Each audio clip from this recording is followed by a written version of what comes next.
Big pass லைவ்ல Sandra Amit கிட்டத்தட்ட ஒரு 20 நிமிஷம் பேச்சுவார்த்தை நடந்தது. அந்த 20 நிமிஷம் பேச்சுவார்த்தையில சாண்ட்ரா வந்து அவங்களுக்கு ஏத்த மாதிரி சில விஷயங்களை மாத்தி அமைச்சுக்கிட்டு சில பொய்களையும் கலந்து சொல்றன்ற பேர்ல ஒரு சில விஷயங்கள் சொல்லிட்டு இருக்காங்க. ஆரம்பிச்ச உடனே திவ்யா திவ்யா திவ்யா திவ்யா, அடுத்து இப்போ வினோத் வினோத் வினோத் வினோத், கனி கனி கனி. இதுதான் இப்போதைக்கு பரவலா இவங்க கிட்ட அடிபடுறது இந்த 3 விஷயங்கள் தான்.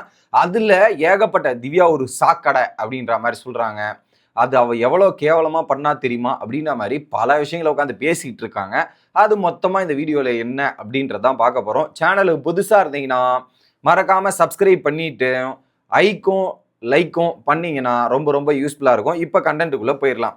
ஸோ சாண்ட்ராவோட ஸ்பாட் அப்படின்றத எடுத்துக்கலாம். இந்த மெயின் டோர் இருக்குல்ல, அங்கே போய் உட்காந்துட்டு இருக்காங்க. அப்போ வந்து சொல்றார் அமித் பேசும்போது, நான் இந்த வீட்டுக்கு போயிட்டு போகும்போது ஒரு வழி பண்ணிட்டு தான் போவேன். எப்படி வீட்டை விட்டு போகும்போது ஒரு வழி பண்ணிட்டு தான் போவேன்.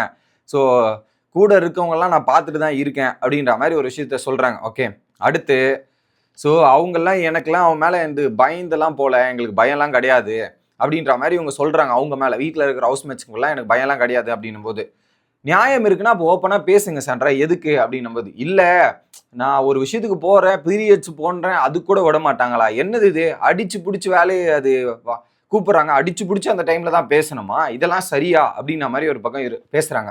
ஓகே, நான் யாரையும் பேச சொல்லவே இல்லையே, அங்க பேச வேணான்னு இல்லையே, இன்டைரக்டா சொன்னதுக்கெல்லாம் நான் பதில் சொல்ல முடியாது, அதெல்லாம் நான் எக்ஸ்பிளைன் பண்ண முடியாது, திவ்யாக்கெல்லாம் பதில் சொல்ல மாட்டேன்ற மாதிரி ஓப்பனா சொல்லிடுறாங்க. ஓகே, இல்ல பிரஜன் வெளியே போனதுக்கு டாஸ்க் இந்த மாதிரி போயிருப்பாரு. ஸோ பிரஜன் வந்து தனியாக விளையாடிட்டு டாஸ்க்லாம் பண்ணிட்டு வெளியே போயிட்டாரு.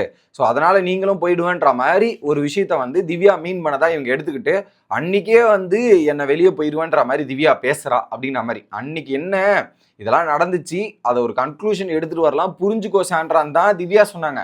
ஆனா இவங்க ஒரு தப்பான புரிதலை புரிஞ்சுக்கிட்டு நான் வெளியே போயிடுவேன்ற மாதிரி வேண்டிட்டு இருக்கான்ற மாதிரி பேசுறாங்க. ஓகே, அதை தாண்டி கூடவே இருந்துட்டு எப்படி என் கூடவே இருந்துட்டு ஒஸ்ட் பர்ஃபார்மர் எனக்கு கொடுத்துட்டா அப்படின்ற மாதிரி சொல்றாங்க. ஒஸ்ட் பர்ஃபார்மர் எப்போ? இந்த ஒஸ்ட் பர்ஃபார்மர் பேசல, அந்த சோப்பு மாப்பு இருக்கு இல்லையா, அதுல வந்து ஒஸ்ட் பர்ஃபார்மர் கொடுத்தாங்க. அப்போ மேடம் எந்த அதுலயும் ஆசைப்படலை நான் அப்படின்ற ஒரு ஸ்டேட்மெண்ட்டை சொல்றாங்க. அந்த எபிசோட விஷுவல்ஸை போய் நீங்க திரும்ப ரீசெக் பண்ணுங்க. ரீசெக் பண்ணா ஒரு விஷயம் நமக்கு புரியும். இவங்களுக்கு மெஜாரிட்டி ஓட்டு, சாண்ட்ராக்கு மெஜாரிட்டி ஓட்டு வந்துடும். அடுத்ததாக பார்த்தீங்கன்னா கனிக்கு ஓட்டு வந்துகிட்டே இருக்கும் மெஜாரிட்டியா. ஸோ கனி கூடலாம் நான் போக மாட்டேன், கனி கூடலாம் போனால் அவன் வேற மாதிரி ஜெயிலில் செய்வான் அப்படின்னு சொல்லிட்டு இவங்க பயந்து நடிக்கிட்டு எனக்கு கனி கூடலாம் போடாதீங்கன்ற மாதிரி ஃபீல் பண்ணதுக்கப்புறம் திவ்யா எனக்கு ஓட்டு போடு எனக்கு போடுன்னு ஓட்டு வாங்கி திவ்யா ஜெயிலுக்கு போனாங்க. அதனால தான் பிக் பாஸ் அந்த 2 பனிஷ்மெண்ட் சேர்த்து கொடுத்தாரு.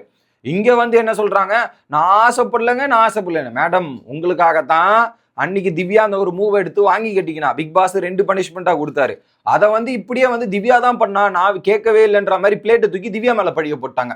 என்ன உருட்டா இருக்குது சாண்ட்ரா, போய் சொல்லலாம், அதுக்குன்னு இப்பெல்லாம் கிடையாது. நீங்க அங்க கனி கூட போக விருப்பப்படாம இங்க வந்து அப்படியே நல்லவங்க வேஷம் போடுறீங்களா? அடுத்து என்ன சொல்றாங்க, கேவலமான பிளான்ஸ் எல்லாம் போட்டா, கமருதினி எலிமினேட் ஆனா டான்ஸ் ஆடவன்லாம் சொன்னா அப்படின்னா மாதிரி சொல்றாங்க. இல்ல சாண்ட்ரா புரிஞ்சுக்கோ, சேது சார் வந்து ஒரு வாரம் வந்து ஓப்பனா சொல்றாங்க, இதெல்லாம் நீங்க புரிஞ்சுக்கோ சாண்ட்ரா. ஸோ பயம்லாம் எடுத்துக்காதீங்க, பயம்லாம் ஆவாதீங்க, ஸோ கொஞ்சம் பேசுங்க, பேசுனீங்கன்னா நல்லா இருக்கும், நீங்க பேசணும் அப்படின்னும் போது, இல்ல இன்னைக்கு கூட பாரு கமருதீனோட ஒரு வார்த்தை விட்டா அந்த வார்த்தையை பிடிச்சி பிரச்சனை பண்றாங்க, இதெல்லாம் இருக்குது அப்படின்னும் போது ட்ரிகர் ஆகக்கூடாது, இல்ல கண்ட்ரோல் பண்ணணும், அதனால தான் நான் இப்படி கண்ட்ரோல் பண்றேன்ற மாதிரி சொல்லும் போது, ட்ரிகர் ஆகாதீங்க சாண்ட்ரா, ட்ரிகர் ஆகாதீங்க, ட்ரிகர் ஆகாம இருங்க, உண்மைகள் வெளியே வரட்டும், நீங்க எதாத்தையும் ஓப்பனா வடிங்க, திவ்யாவை பத்தி ஓப்பனா வெளியே வரட்டும், தப்பா ப்ரொஜெக்ஷன்ல நீங்க தான் போயிட்டு இருக்கீங்க. ஸோ அதை தான் வினோத்துமே சொல்றாருன்ற மாதிரி சொன்னும்போது, எனக்கு பேச விருப்பம் இல்லைம்மா, மீத் பேச விருப்பம் இல்லை. ஓகே, நம்ம பேசுறத கோடி மக்கள் வந்து பார்த்துட்டு இருக்காங்க. ஸோ அது மக்களுக்கு புரியும், ட்ரிகராகி யார் சண்டை போடுறாங்க இதெல்லாம் பண்றாங்கன்னு தெரியும். ஸோ அப்படி வாயிலிருந்து வார்த்தையை புடுங்குவா, வாயிலிருந்து வார்த்தையை சண்டைக்காக எடுத்துட்டு வரா அப்படின்ற மாதிரி சொல்றாங்க. ட்ரிகர் ஆகாதீங்க, ஒன்றும் பிரச்சனை இல்லை, என்ன நம்புங்க, ஷோ மீ சம் ட்ரஸ்ட் அப்படின்னு கேட்குறாரு. இன்டைரக்டா எக்ஸ்பிளனேஷன்லாம் கொடுக்க முடியாதுப்பா, அதெல்லாம் எனக்கு பேச அவசியம் இல்லை அப்படின்ற மாதிரி சாண்ட்ரா முடிச்சிடுறாங்க. ஓகே, அதை தாண்டி பிரஜன் எலிமினேட் ஆனதுக்கு அப்புறம் அந்த கபோர்டை வந்து அவள் பண்ணது எனக்கு ரொம்ப ஹர்ட் ஆயிடுச்சு. ஸோ பிரஜன் எப்போ வெளியே போவான்ற மாதிரி காத்திருந்த மாதிரி இருக்கு. எப்படி பிரஜன் எலிமினேஷனுக்காக திவ்யா காத்திருந்த மாதிரி ஆயிடுச்சான். ஓகே, ஸோ அது எனக்கும் இன்னொரு விஷயம் என்னன்னா, பிரஜனை அவளுடைய கேமுக்காக பயன்படுத்திட்டா.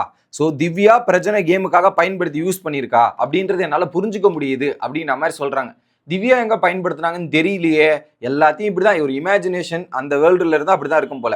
உடனே இன்னொரு விஷயத்தையும் கேள்வி கேட்கறாங்க, உடனே அமித் சொல்றாரு, திவ்யா கூட சண்டை போடும்போதும் சரி, எஃப்ஜேவோட சண்டை போடும்போதும் சரி, எனக்கு நிறைய கிளாரிட்டி கிடைச்சது சாண்ட்ரா, அது உங்களுக்கும் தெரியும், தெரிஞ்சுக்கோ அப்படின்னும் போது I don't want to talk with her அப்படின்ற மாதிரி சொல்லிடுறாங்க. ஸோ எனக்கு அவ கூட பேச விருப்பம் இல்லைன்னு சொல்லிடுறாங்க. அடுத்து மக்களே, குறிப்பா இப்போ இந்த டைம்ல இவங்க பேசிட்டு இருக்க டைம்ல திரும்பவும் மைக்கு போடாம பார்வதி அந்த வாக்கிங்கும் ரன்னிங்கும் பண்ணிட்டு இருந்தாங்க. ஸோ அப்போ மைக் அனௌன்ஸ்மெண்ட் வந்த உடனே இவர் அமித் சொல்றாரு, பார்வதி எதுக்கு மைக்கு போடாம சுத்துறீங்க, மைக்கு போடாம எதுக்கு சுத்துறீங்க அப்படின்ற மாதிரி டிஸ்கஷன் போயிட்டு இருந்ததாங்க. ஓகே, உடனே கிளியர் அவுட் பண்ணுங்க Sandra. So I don't talk with ஹர்னாங்களா, கிளியர் அவுட் ஆகும் அப்படின்னும் போது நான் ஹவுஸ்மேட்டுக்கு சொல்ல வேண்டிய அவசியமே கிடையாது, பீப்புள்ஸுக்கு சொன்னா போதும், பீப்புள்ஸுக்கு தெரியும், பீப்புள்ஸ் மக்கள் எல்லாமே பார்த்துட்டு இருக்காங்க அப்படின்றத சொல்றாங்க. நானும் அதான் சொல்றேன், மக்கள் வாட்ச் பண்ணிட்டு தான் இருக்காங்க சாண்ட்ரா, உங்களுடைய இந்த ஆட்டமும் இந்த ஒரு டிராமாவும் நடக்காது அப்படின்றத சொல்லிடுறேன். ஓகே, வெளியே நான் பார்க்கும்போது கூட வாட்டர்மெலான் தான் போயிட்டு வினோத்தை பல இடத்துல ட்ரிகர் பண்ணாரு. கேட்டுங்க மக்களே, வாட்டர்மெலான் தான் வினோத்தை போய் பல இடத்துல ட்ரிகர் பண்ணி சண்டை வெளிச்சாரு. அப்போ வந்து ஒரு பாயிண்ட்ல வினோத் வார்த்தைலாம் விட்டாலுமே ஆனால் வாட்டர்மெலானுக்கு சாதகமாக போச்சு. ஒரு பாயிண்ட் வரையும் ஃபேன்ஸ்லாம் வாட்டர்மெலானுக்கு தான் ஓட்டு போட்டாங்க. அதெல்லாம் பார்த்துதாங்க கடைசியில் பார்த்தீங்களா யார் இது ஆனால் அதே தான், நீங்கள் போட்டு உடைக்கலாம்ல, இந்த ஸ்ட்ராட்டஜியை போட்டு உடைக்கலாம்ல அப்படின்ற மாதிரி அமித் சொன்ன உடனே, இல்லை பேசியது எல்லாமே தெரியும், நான் கிட்ட போய் சாக்கரில் விழமாட்டேன், எப்படி திவ்யா சாக்கடையா அந்த சாக்காரில் போயிட்டு விடமாட்டேன் அப்படின்றத சொல்கிறாங்க. இல்லை சாண்ட்ரா, உங்கள் ட்ரூத் இடம் வரும், உங்கள் ட்ரூத் வெளியே வரும் சாண்ட்ரா, ஃபீல் பண்ணாதீங்கன்னு. ஓகே, ட்ரூத் வந்து எனக்கு பாராட்டு சீரட்டா கிடைக்கும் போது அந்த ட்ரூத்தை சொல்லி பாராட்டு சீரட்டா கிடைக்கும் போது கிடைக்காது, நான் ஆடியன்ஸுக்கு ப்ரூவ் பண்ணணும், ஆடியன்ஸ் மட்டும் ப்ரூவ் பண்ணிக்கிறேன். திவ்யா ஏன் அங்கே போய் ஜாயின் பண்ணியிருக்கான்னு தெரியலையா உங்களுக்கு, எப்படி திவ்யா போயிட்டு அந்த கேங்கில் ஜாயின் பண்ணியிருக்கான காரணம் எனக்கு தெரியும். ஸோ பிரஜன் தனியாக இருந்ததால வெளியே போனாங்க. ஸோ அதனால என்ன பண்ணிட்டா, அவள் அங்கே போய் ஜாயின் பண்ணிட்டா. ஏன் வியானா மாதிரி ஒரு பிளேயரு ஸ்டார்டிங் பாயிண்ட்லேருந்து ரொம்ப பாயிண்ட் டு பாயிண்ட் பேசுவா, இதெல்லாம் பண்ணுவான். ஆனால் இப்போ பார்த்தீங்கன்னா அவள் குரூப்பில் போய் லாக் ஆகி தனித்துவம் போயிடுச்சு. ஸோ ரொம்ப இதுவாயிருச்சு, ரொம்ப காலி ஆயிட்டாங்க அப்படின்றத நான் பார்க்குறேன்ற மாதிரி வியானாவை பற்றி சொல்கிறாங்க. அதை தாண்டி அவங்க குரூப் சேர்ந்தது ரொம்ப தப்புங்க, அது ரொம்ப தப்பு, 11 பேர் கொண்ட குழு அப்படின்ற மாதிரி சொல்கிறாங்க.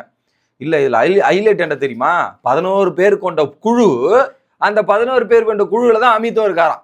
எப்படி அல்டிமேட்டே இங்கே தான் காமெடியே சீன் எங்கன்னா, அந்த 4 பேர் இல்லாத குழு யாருன்னு, ரம்யாவா, பார்வதியா, கமருதீன் அந்த சாண்ட்ரா, இந்த 4 பேர் அந்த குழுவில் இல்லை. இன்க்ளூடிங் அமித் கூட அந்த 11 பேர் கொண்ட குழுவில் இருக்காங்க. என்னமா அடிச்சு விட்றீங்க, அமித் சொல்றாரு, நானே அந்த குரூப் லிஸ்ட்டில் சேரக்கூடாது தான் இப்படி இருக்கேன்றாரு. ஆனால் இவங்க 11 கொண்ட குழுன்னும் போது எனக்கு சிரிப்பு தான் வந்துச்சு.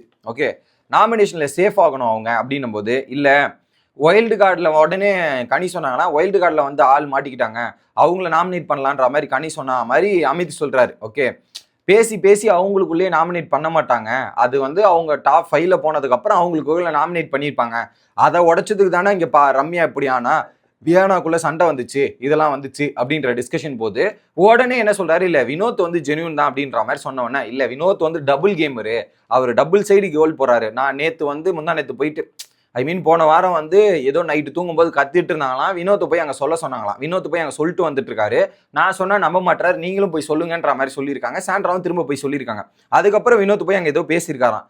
ஸோ வினோத் வந்து அவர் சொல்லியே கேட்டாங்க போல, திரும்ப என்ன போய் பேச வச்சுட்டு, நான் அவங்க கிட்ட போய் சொன்னேன், அவங்க உங்களை நம்பாம திரும்ப வந்துட்டாருன்ற மாதிரி அங்கேயும் ஒரு குத்து இங்கேயும் ஒரு குத்தி மாற்றி பண்ணிட்டாரு அப்படின்றது எனக்கு நேற்று எபிசோட்ல தான் தெரியும், ஆதிரி மற்றும் அரோரா சொன்னாங்கன்னு சொல்றாங்க. ஓகே, அவர் கூட எனக்கு சுத்தமாக பேச பிடிக்கல, நேற்று கூட வந்து அங்கே ஒத்துக்காம நேற்று எப்படிலாம் சண்டை போட்டார் பாருங்க அப்படின்ற மாதிரி சண்டை போடுறாங்க. ஸோ ஆக மொத்தத்தில் வினோத் கேள்வி கேட்டால் பிடிக்காது, திவ்யா கேள்வி கேட்டால் பிடிக்காது. ஸோ யாரெல்லாம் கனிக்கு இவங்களுக்கு எதிராக கேள்வி கேட்குறாங்களோ அவங்கெல்லாம் எதிரியாக ஆக்கி கொண்டு இருக்கிறோம் சாண்ட்ராவை பார்க்க முடிஞ்சிச்சு. அவன் தான் சொல்கிறேனே, தனி உலகத்தில் டிராவல் செய்யும் சாண்ட்ராவை பார்க்கும்போது நமக்கு சிரிப்புத்தான் வருகிறது. உங்களோட கருத்துக்களை கமெண்ட் செக்ஷனில் சொல்லுங்கள். அடுத்த வீடியோவில் வந்து சந்திக்கிறேன். Bye guys.